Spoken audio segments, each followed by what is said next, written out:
Welcome back to Move the Bowl, Please. I have returned once again with another episode. Full disclosure, this is the third time I've attempted to record this episode because, one, the last time I tried to record it, I thought that I could, for some reason, after a long shift at work, record a pod episode. I don't know what the hell's wrong with me. The second time I attempted it, I had just, took a couple hits of the Mary of Jane.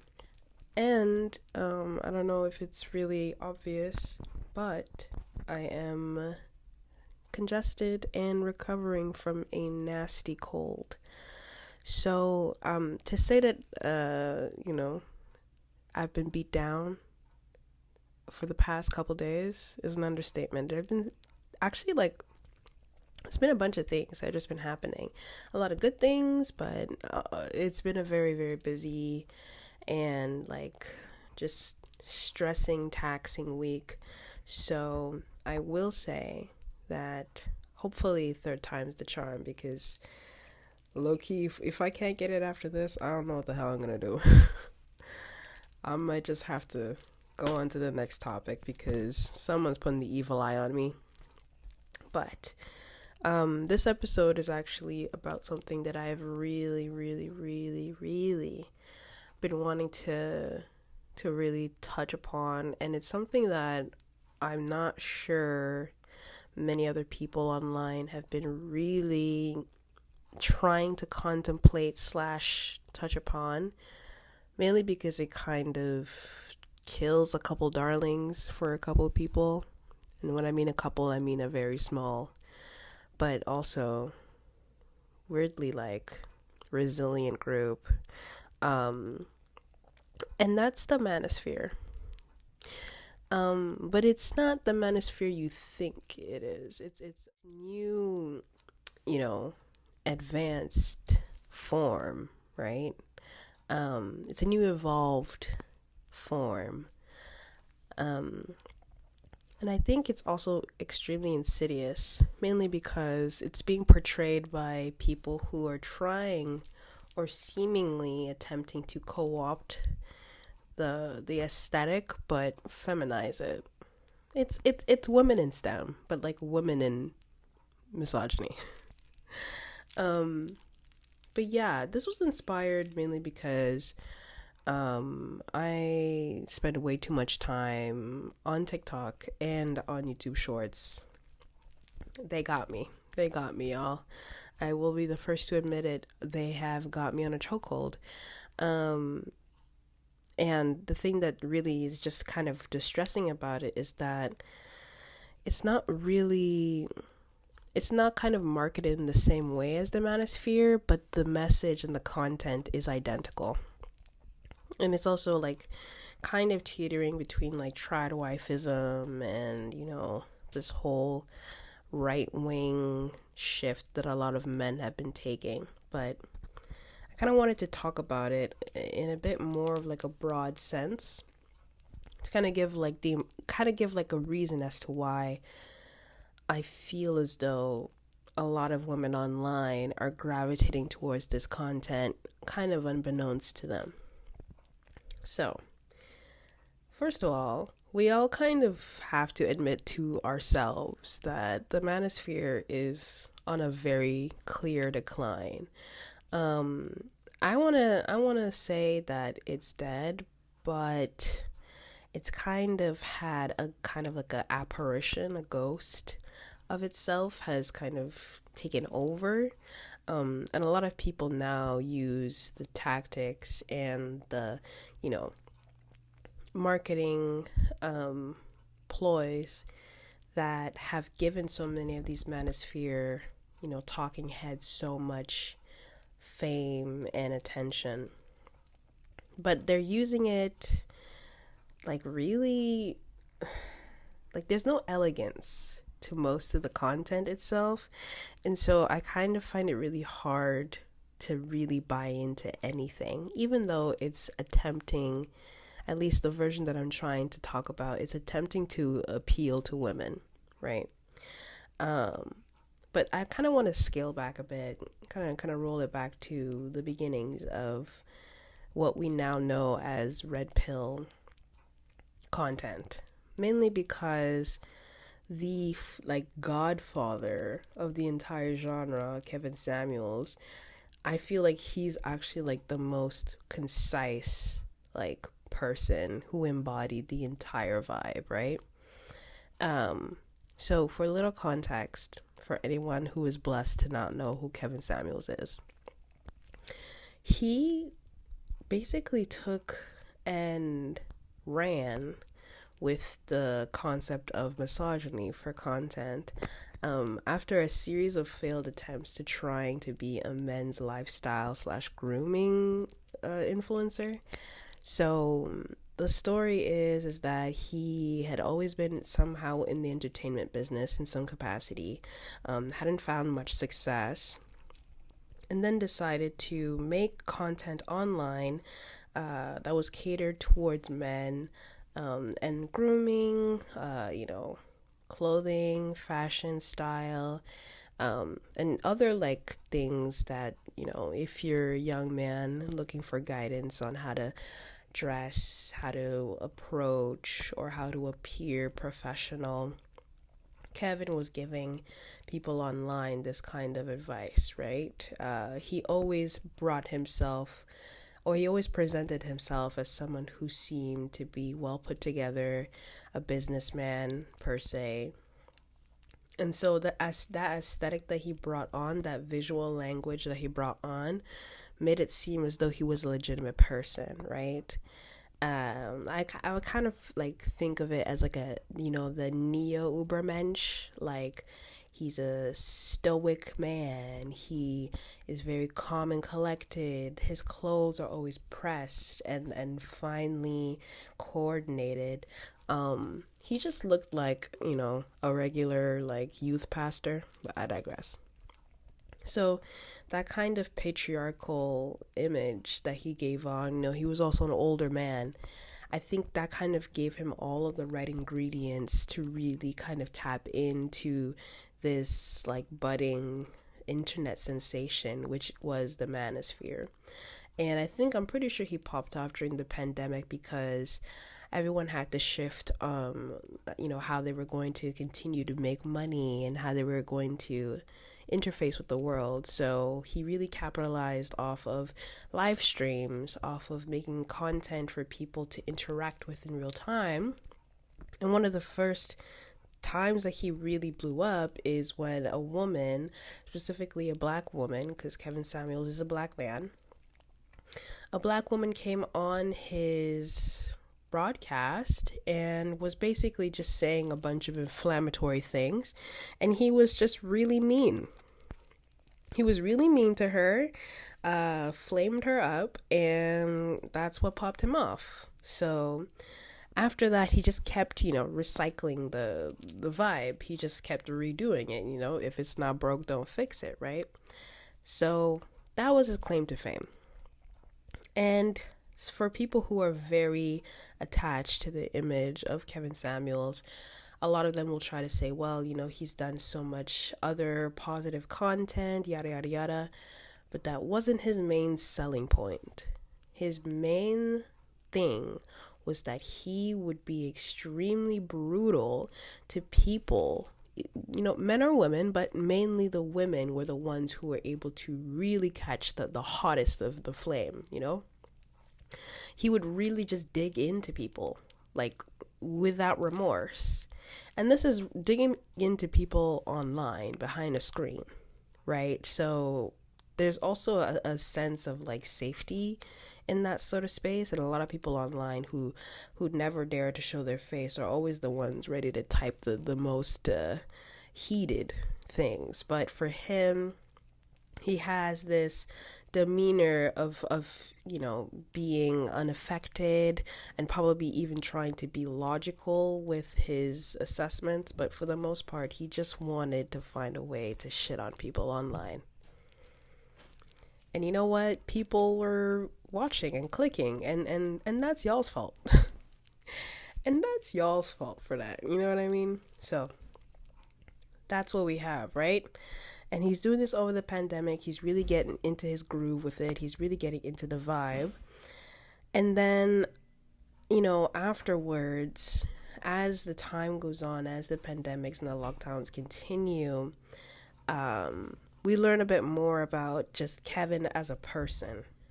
We learn about how, he's always been around, he's always been somehow connected, and the way that his inevitable demise, because it was going to come, it happened in a very,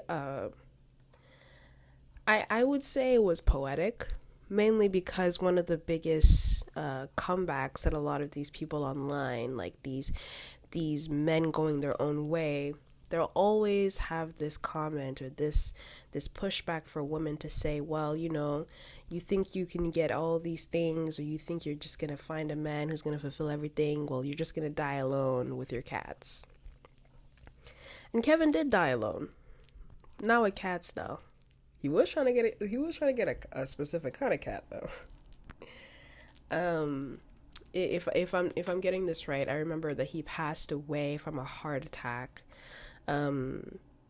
Possibly, I'm not certain about this, but possibly induced by performance enhancing drugs, if you catch my drift.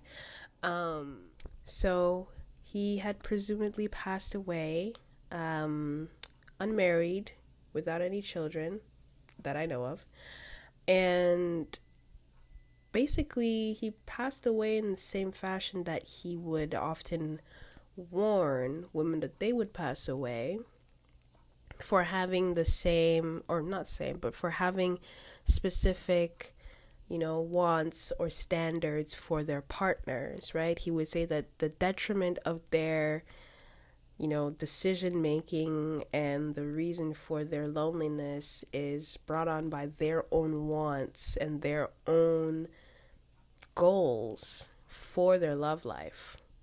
Whereas he was an unmarried person without a home, without the staples that he would often boast, that are necessary for a good life. And that's what a lot of these people in the manosphere, they just scream and shout about nonstop, is that you're supposed to have a family and you're supposed to have a spouse. And he had neither. And he passed away while trying to have intercourse with a woman who didn't really even try to help him when he was clearly having a medical issue. So I just found that to be extremely interesting, to say the least. But I think that kind of illustrates a lot of things about people like Kevin Samuels, right? These people are usually lonely. They don't have high self-esteem. They are really seeking to tear people down in order to lift themselves up in a certain way. And it's really obvious for people who kind of care to look into the patterns of behaviors of people. But for the most part, the people who were watching him were not actually attempting to really change their lives or change their own behaviors. It was just entertainment. And for the people who will really claim that his teachings or whatever he said changed their lives, okay. But in the same way that he was changing your life, look at his. Or look at the lack of his. Or look at the lack thereof. But I digress. But one story about Kevin that I really had, that always stayed in my mind for a very long time, was a story that I heard. I don't remember where I heard the story of his, but he was recounting about a time when he was younger, which was ages ago. But he was talking about how when he was a young man, he was in college and he wanted to take a girl out to dinner. And this girl that he wanted to take out for dinner, he really wanted to impress because he was really smitten with her, and he was like, you know what, I really want to take this girl out. I want to show her the town. I want to show her around. I really want to go and hit the streets with this babe. So what he did was he asked her out on a date. She said yes. All the fun little things of asking out someone on a date, of young romance. And he decided to take her out to this fancy restaurant. Now, he made it clear to emphasize that he wasn't, well off. He was a typical poor college student, right? So he wanted to really impress her regardless. So he took her out to this restaurant that he really couldn't afford to take her out to. Mistake number one. So he takes her out, they go together, they're having a good time, and he kind of notices that she's ordering a lot of really expensive items off of the menu. Now, this was in the 1900s, so I'm not exactly sure when, but I'm assuming expensive at that time must have been like mid-price for now. So think you're at a restaurant and your date orders 3, 4, 5 drinks before any of the food arrives. That's kind of crazy. That's moving kind of mad. But regardless, he fronted it because he really wanted to impress her. And as he was getting to know her and to talk to her, he was like, what's going on with you, girl? Like, whatever. And long story short, he found out that she was actually using food stamps to subsidize part of her grocery bills. And this really shook Kevin to his core. Young Kevin, in the dark ages, was really just so taken aback by this. Mainly because he assumed for some reason that this young woman was also going to, allow herself to struggle. Allow herself to go hungry, or to forego her actual needs by, just accepting that she can't really afford her basic necessities. Whereas this woman very candidly told him, hey, I use my EBT card.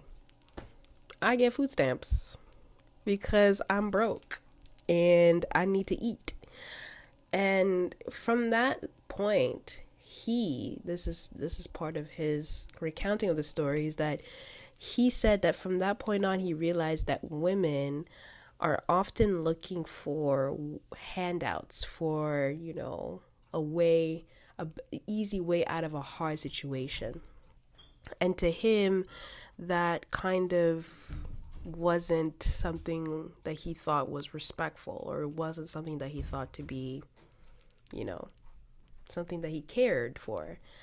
And he made some generic, implication about how women just are, not real hustlers. They don't want to grind for real. And that's a totally normal way to interpret that story. But I think that kind of tells us a lot about who Kevin is, how Kevin grew up, how his mind interpreted information, and how it just warped it to just constantly be on the offense. There are a lot of people who live their lives that way. They don't ever find it useful. Instead of stressing themselves out, instead of constantly being in a state of lack, instead of finding the abundance that is offered to them, they often just choose to be in a state of, emptiness. And it was very obvious from the way that he interacted with people online. You can't really be a dickhead online for that long and really think that you're not going to get something back. So, yeah, I think part of the reason why I was really kind of intrigued by Kevin is through like these couple things that I noticed about him, right? And as a visual artist myself, I get a lot of flags go off in my mind when I see certain aesthetics, right? A lot of politics can be derived from how people present themselves. And from my assessment, men live in a world that to them dictates how they must show up and how they must perform masculinity, regardless of their autonomy on their own human body and on their own decisions. For some reason, a lot of them feel as though they have to be a specific kind of way in order to be accepted. And many times it is very hard, and it's very true, because not a lot of women even accept men behaving or doing things in their own way that's true to them. But at the same time, we really have to think and sit down with ourselves and look at our lives and think, am I a man who's not married without kids telling people on the internet that they're gonna die alone when I actually might do the same? I don't know. And I think, like, one thing about men's issues and women's issues is that they are intertwined. I think as much as I do understand the concept of, staying out of women's business or staying out of men's business, I think it's really naive to think that we can't weigh in on each other's human experience, because at the end of the day, we're all the same species. That word is so hard to say. Species. I think it's really also just dumb to see someone destroying their lives, right? Not taking care of themselves, not actually taking advantage of the, social supports that are available to them, and thinking that that's somehow noble, or that sacrificing something when it isn't necessary is manly. Newsflash, you die that way. You die early like that. I think also another thing that really sucks about this kind of way of thinking is that it's transferable. So this is where we get into the girls. This is where we get into the women. This is where we get into the girlies. There are way too many women who are very adjacent to this kind of rhetoric, but that aren't really called out enough for my liking. We can call out a bunch of people all day, but if we don't call in, how are we gonna grow? So one person that I do think deserves a good call in, or someone that I think that's another like foil for a person like Kevin, is Amani. I think her is Amani Talks. I've seen her a couple times come up on my For You page and on my Shorts page. I've since removed her off of it because it was really getting annoying. But she is basically like the pod clip queen, right? Y'all thought men with podcasts were fucking insane? Get into Amani. The thing about Amani is that it's kind of like a soft insanity. I don't know if that even makes sense, but it's like a soft, what's the word? It's like a soft hard life that she puts on, So Amani Talks is kind of like another character that kind of acts as a foil for people like Kevin Samuels. She has a really interesting... Nah, she's not really that interesting. But it's her adherence to beauty into like a specific kind of, cookie cutter, uninteresting, but also like inoffensive portrayal of femininity that makes it so, visually you don't really feel as though she has anything really powerful or opinionated to say. It's just her delivery and her specific way of talking. That's the point. That's how she hooks people in, right? And she kind of has like a bit of like a robotic delivery for some of these questionable, relatable topics, right? She definitely is giving like anti-him vibes, which it's kind of like the pink washed version of the manosphere, and through like her very quick and confident sound bites, she's able to kind of do a lot of things that people like Kevin can't really do, right? Mainly because she's a woman, and she's feeding off of that content, feeding off of that specific rhetoric, but pushing it out in a way that only women can really like dig into, right? And then the men who also want to be on that side for some reason. So she's been on record co-signing Candace Owens. You know, you gotta really like keep your eyes open for these kind of folk. You know, like one second you think that they're like, you know, kind of like, I don't know, a little normal, and then they just let you down.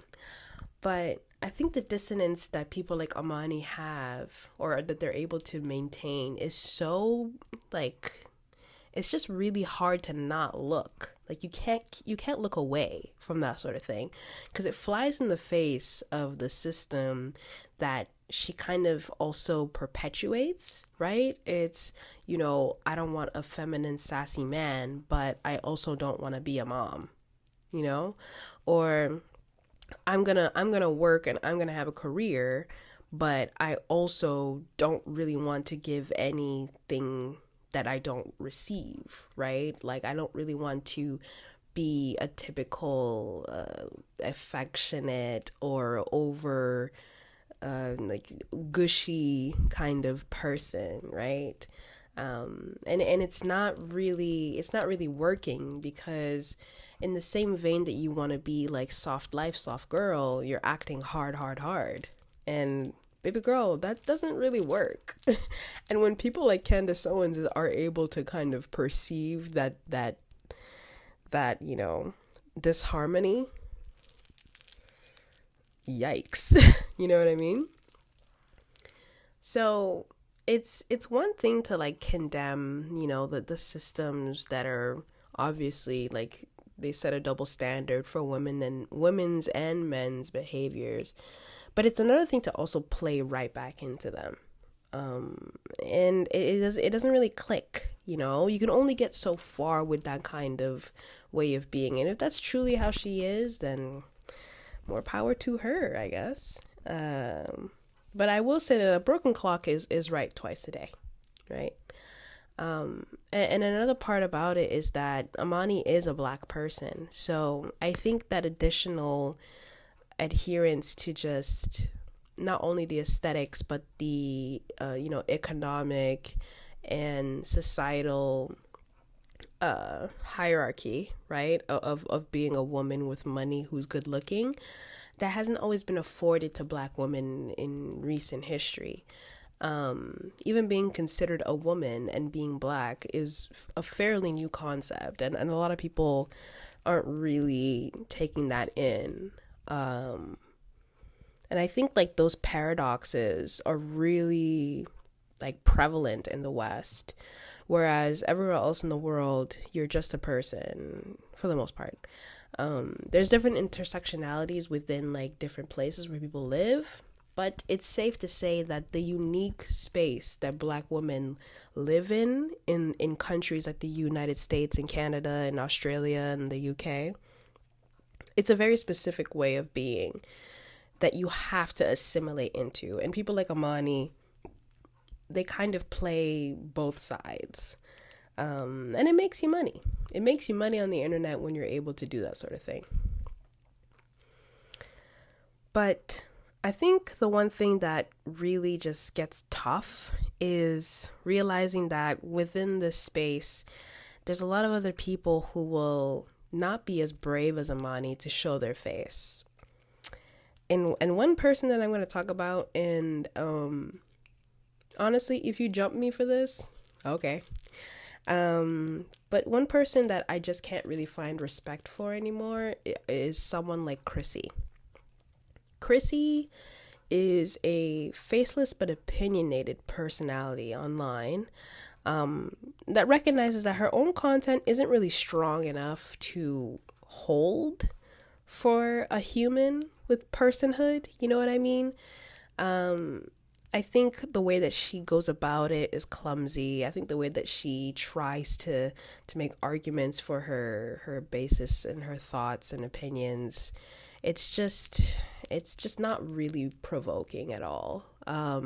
For someone who's maybe like 14 or 15, these might be revolutionary thoughts, but as you grow up and you start to give yourself context with time and life experience and just reading something once in a while, these things start to kind of fall apart, right? I think the one thing about people like Chrissy is uh, that anonymity, wow, that anonymity, wow, being able to be anonymous, the anonymity, whoa, the anonymity. I can't say that word. That's crazy. My bad. But being able to hide behind a screen, that gives you the ability to just say whatever you want, however you want to. And that also means that you can just say anything, literally. And the things that she says are very clearly, coded within this manospheric world. She wants Black women, specifically dark-skinned Black women, to stray away from the ghetto aesthetic, and to become more classy and more soft and more, palatable for the rich, for the wealthy. And this is obviously for our good, right? Like, you can't just be a Black woman and just be yourself. You have to be the specific type that is what she prescribes, in order to really be free and to be into your feminine energy. And I find that to be really just lazy. And it's neoliberal, right? Because for some reason, if you're a Black woman with like a shiny fucking dress on, if you just present yourself as somewhat assimilated enough, you'll be accepted. But that's not true. It doesn't really matter.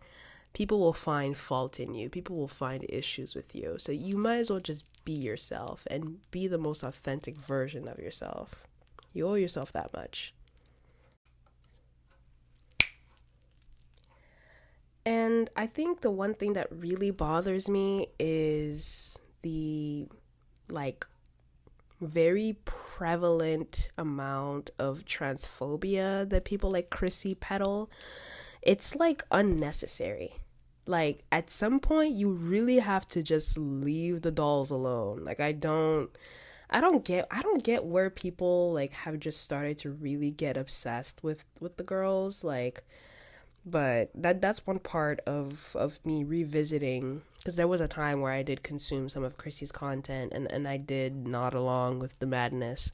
But now I can't really look at that content anymore and really feel like it's viable.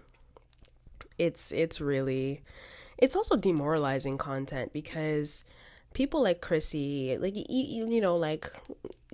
discounting the Amanis and the Kevin Samuels online, Chrissy actually sounds like fully like a miserable person. And I don't really think it makes sense to keep getting information and knowledge and advice from someone like that. She's not even funny. You can even make a bitch giggle once or twice. Like, the jokes are flat. Like, that's the least you can do. The fuck? And it's not obvious, right? Like, it's not obvious for anyone who's still growing and learning. And for me, obviously, I'm not the most chipper person. I'm not the most like high energy kind of gal, but my taste for meaningless content has just gotten really small.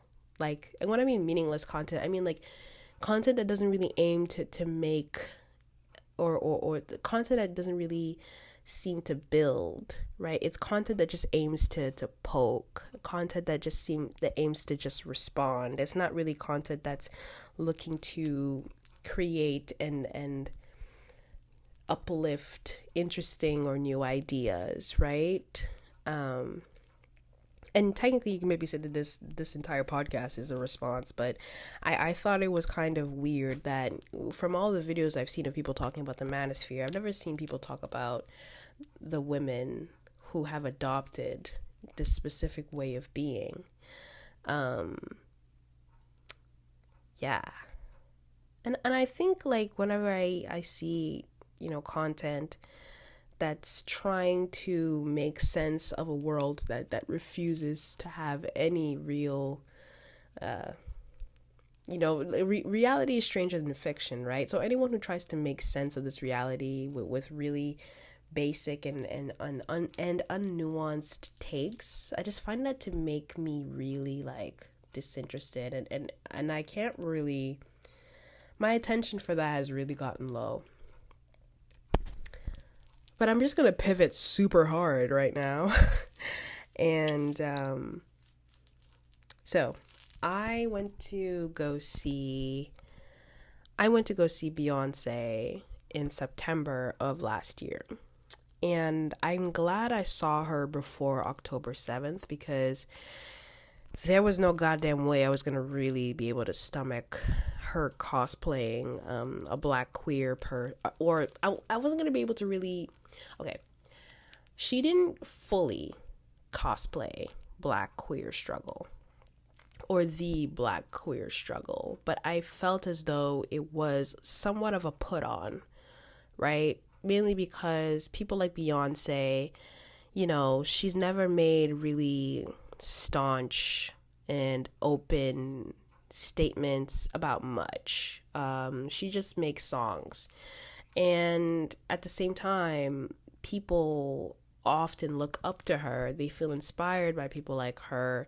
She's very talented, and she has a lot of people working behind with her to create the image of Beyonce. I don't know if in this point in time we'll ever know who that lady really is. And I don't really think that's the point of her making music. I don't think she wants us to really know who she is.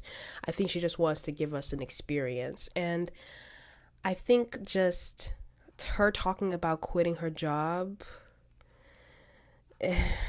like it was cute when it was cute, and I don't know if it's cute anymore. Like it got old really fast.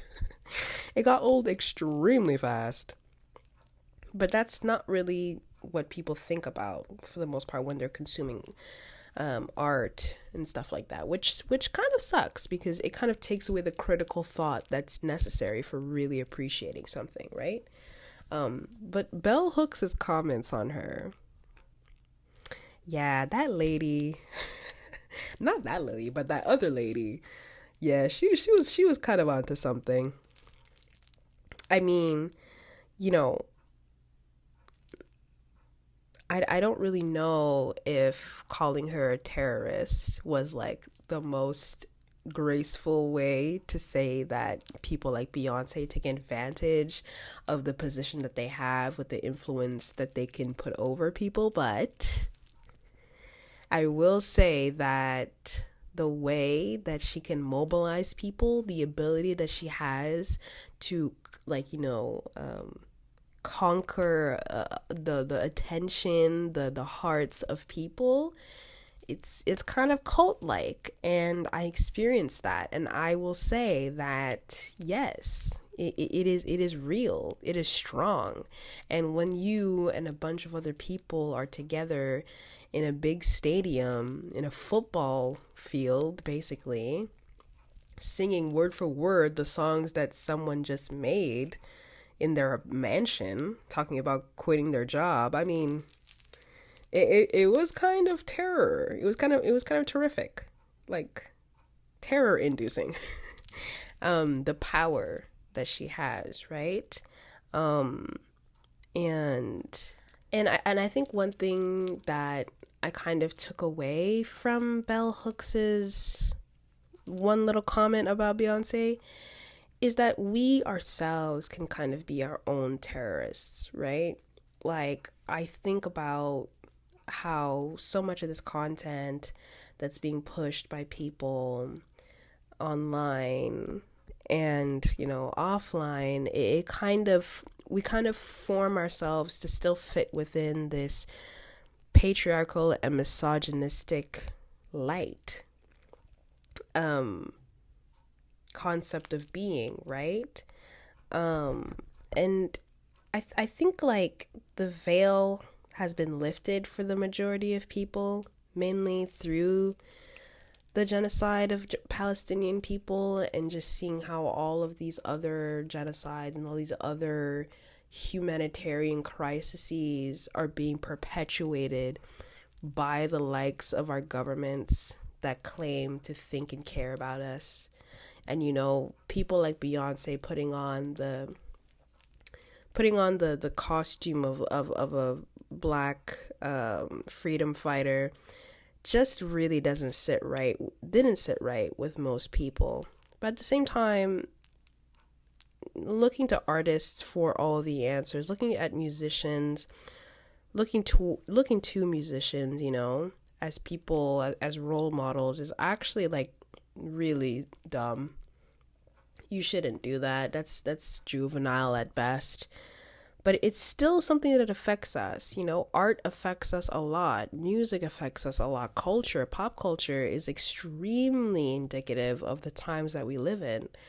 So I'll never really fault anyone who still looks up to these people and seeks for their approval, or is in the midst of reconciling with the fact that their fave is just weird, or that their fave is just a run-of-the-mill person, And I think the one thing that all of these things have in common, right? Like from Kevin Samuels to Amani to Chrissy to even Beyonce, there's this unrelenting reminder that at the end of the day, we cannot free ourselves by trying to fit into the systems that we know to be, say it with me, class, anti-black. Thank you. Like from Kevin Samuels all the way down to Beyonce, there are too many things about specifically the black diaspora that continues to contend with the concept of just being either complacent or being, inactive with the problems that we face and with the issues that we know kill us and hunt us as regular people. The things that Beyonce was singing about in this newest album, girl, I don't even know if you ever had a job to quit. And Kevin, I don't think you ever had a woman who was willing to say, I do. So why are you sending out this messaging to the public about any of these things? Why try to frame yourself as someone who is in the position of authority to really talk about these things? And why aren't we really getting into the real things, the real shit, At the end of the day, we aren't really free, right? Most of the people in power, they don't really think it's within, their best business interest in having a population of people, in having a free, equal and equitable and loving and caring and compassionate society. It's much more profitable for them to have people be in so much to be in such a state of unrest and distress, and that's constantly messaged back to us, whether that's online, through the media, through any kind of pop culture. It's what people feed off of at the end of the day. People want to see it. And the state also knows that that's what people respond to. So I think the one thing that we need to remember is that trying to conform will only allow you to be pounded into such a fine dust that you won't even know who you are anymore. And the one thing that artists are able to do is to kind of give relief to that feeling for a little bit, but it's not a solution. It's not something that's going to liberate us, and people screaming into a podcast mic will 100% never do that for you, babe. It won't happen. It won't happen today, tomorrow, or next year, if we're here next year. As you can tell, I'm an optimist. And I think the one thing too that I've been trying to also allow myself to contend with is the fact that an education that's from a history and legacy of racism, of sexism, of ableism, of homophobia, what does that even mean? Right? You know, people say, oh, read or go and learn, but like, we can't really always think that everything that we read and learn about is in our best interest. You know, like, what's the point of being palatable to the white majority that still perpetuates the, you know, the vestiges of racism, of all of these terrible things that still dictate our lives, right? And you could find them in almost every single thing that we find ourselves surrounded with in the West, and also, you know, beyond. We're in a state of global, like, psychic crisis right now, and it's really disheartening to see people not kind of find the time to arm themselves with a little bit more skepticism, right? A little bit more, you know, just healthy critical thought. For some reason, trying to be a little bit more deep about things doesn't really seem to interest people. People just want something that's quick and fast. I like quick and fast, but that's not all I want. Sometimes I want to get a little bit slower, a little bit more nitpickier, if that's even a word. And content like the manosphere, content like, you know, girl bossing and Into the Sun, and you know, going to concerts that cost you $300. I mean, you know, we can have fun, but forever? Do we want to call men sassy until we die? Is this what we want? Do we want to continuously shit on men for just being human beings? Is this what we want to do? I don't know. I don't think it's really going to help us at all. And I think one thing that, you know, I'll never really try to fool myself into thinking is that just simply intellectualizing everything is the answer.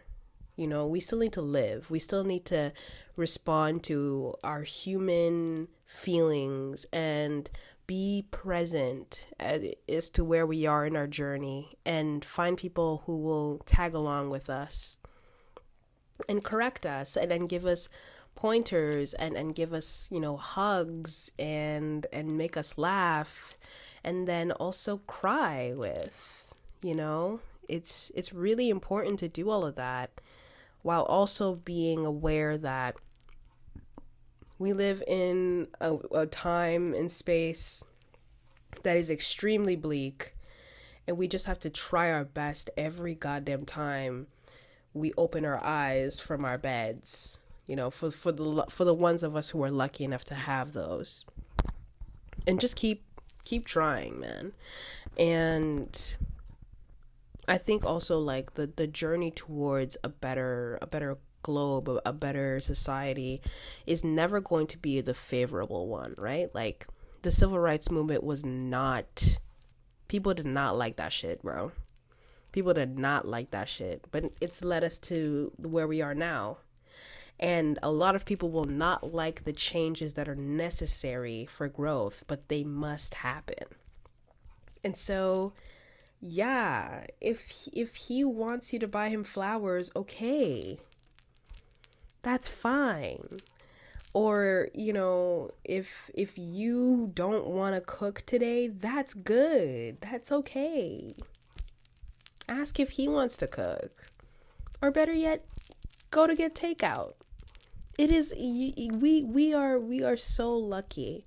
The most of us who are alive are so lucky. And I think it's really it's a shame that most people will just find a way to just find the worst things to argue and yell about in a podcast mic. She says while recording her podcast. I can't yell though. I don't care enough to yell. I'm so sorry, y'all. This is the most animated I'm gonna be. Unless we're talking about other things. But I'm also kind of sick, so yeah, I have so many more other notes, but this episode was a long one already. It's getting long, so let me know how you thought, or let me know your thoughts on this episode. It's a little bit everywhere as it usually is, but I have things to say. I have things on my mind. Also, my camera was giving me a hard time, so I'm trying to not lose my mind over that. Let me know what you thought. Let me know what you think. Let me know what you think about sassy men. Let me know what you think about Beyonce being a terrorist. And, comment, subscribe, do all the things. And I'll catch you later. Bye.